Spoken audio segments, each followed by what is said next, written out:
เป็นตาย่านน้ำตกโอ้โอ้ตายนะ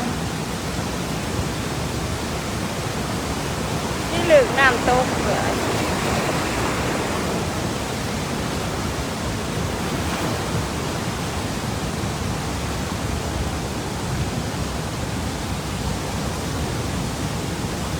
เป็นตาย่านอะไรเนาะอะไรนะ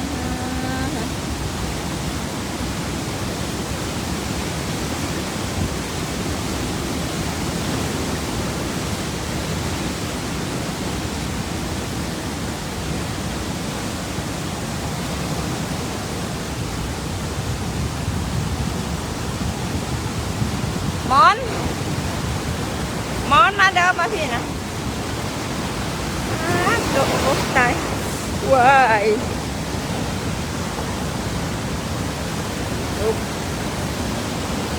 กูหนาน้ำโอ้โอ้โอ้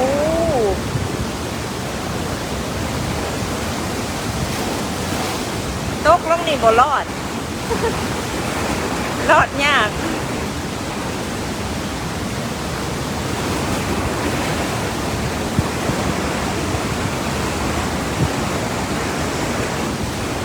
ปลาตัว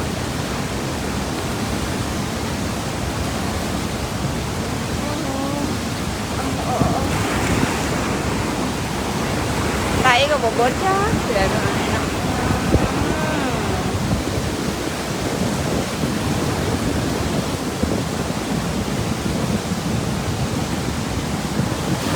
ปลาตัว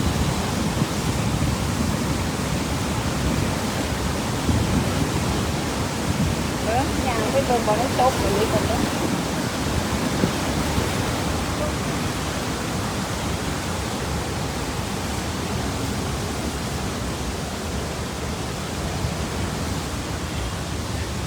อยู่เมืองนอกอยู่ต่างประเทศ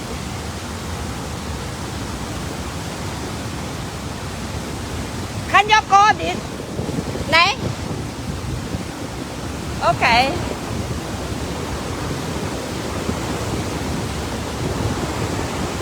do not enter ไปบ่ได้ห้าม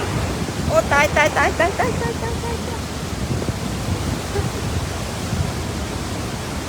พี่น้องป้องไป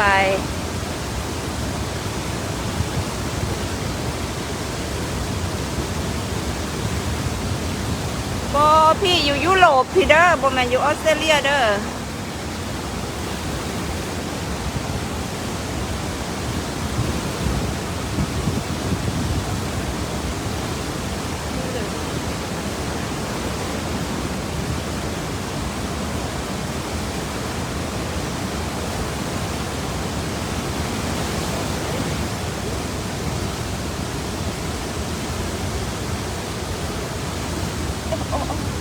อยู่ใกล้กับย่าน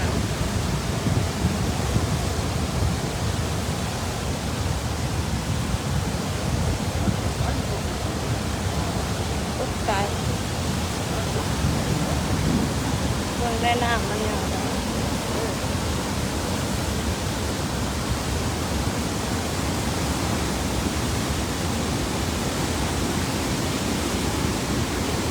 เก็บภาพไปเบิ่งบัดเมื่อบ้านละกินหอดแม่นงามงามเอ้ยธรรมชาติบ้านข้าเจ้าหันงามงาม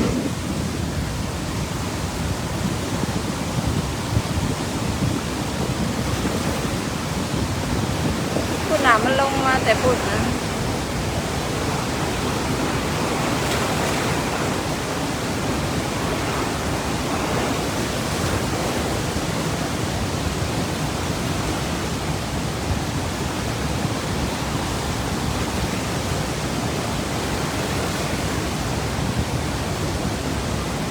อย่างที่ไปเบิ่งทั้งเทิงเด้อ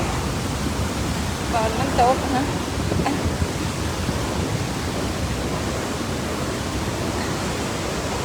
คอยอย่างขึ้น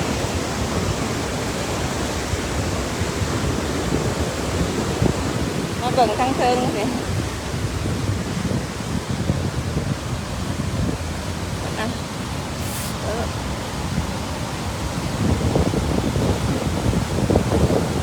เป็นตาย่านเด้อสิหยางค่ะพี่น้อง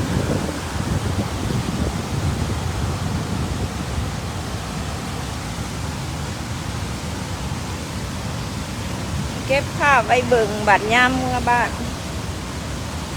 จักหน้อยสิบ่เห็นหยางน้ำปลา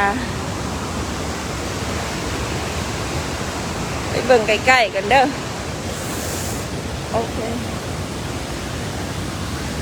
มอนมอนมอนอยู่เทิงนั่นเด็ดมีบ้าง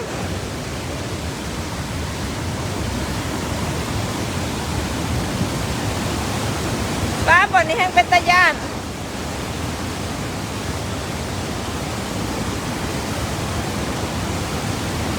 โอ้ยตกลงไปนี่เรียบร้อย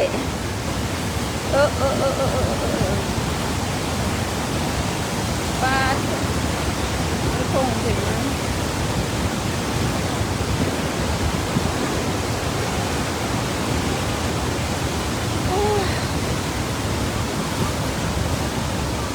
เบิ่งซื่อๆก็ย่านแล้ว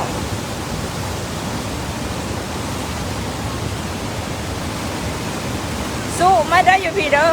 สู้โค้ช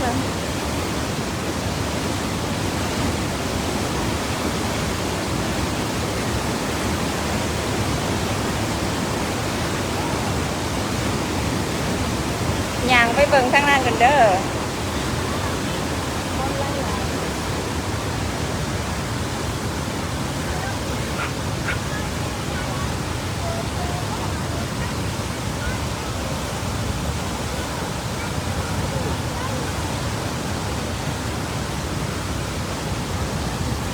คนกำลังมา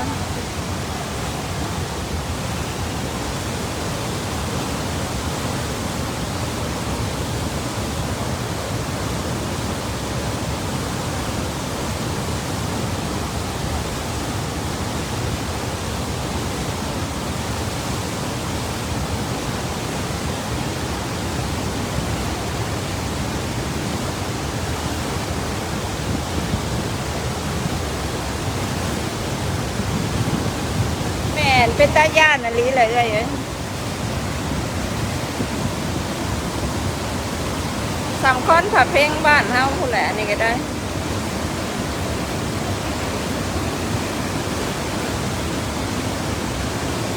เบิ้งสิหยางถึงตรงทั้งเพิ่งคนไล่หลายย้อมพร้อมมาสิพามาเบิ่งทั้งเทิงสินะ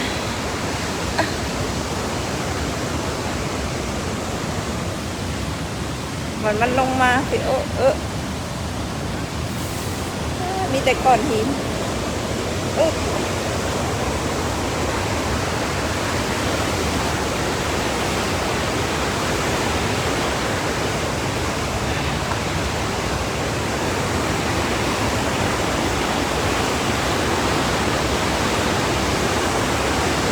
จักมาแต่สายตุ๊ดมดเหมือนมันเป็น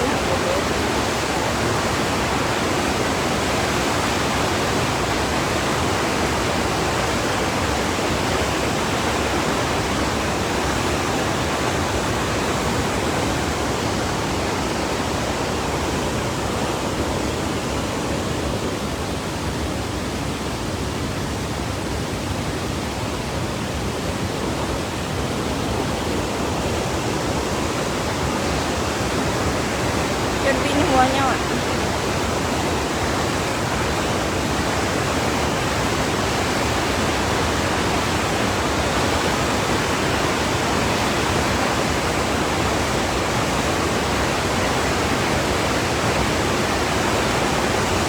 มอนเมื่อบ้างลงมาเด้อ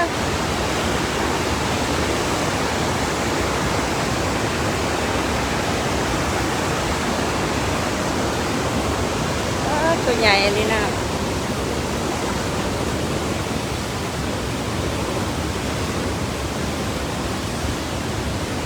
ปิดก่อนเด้อย่าน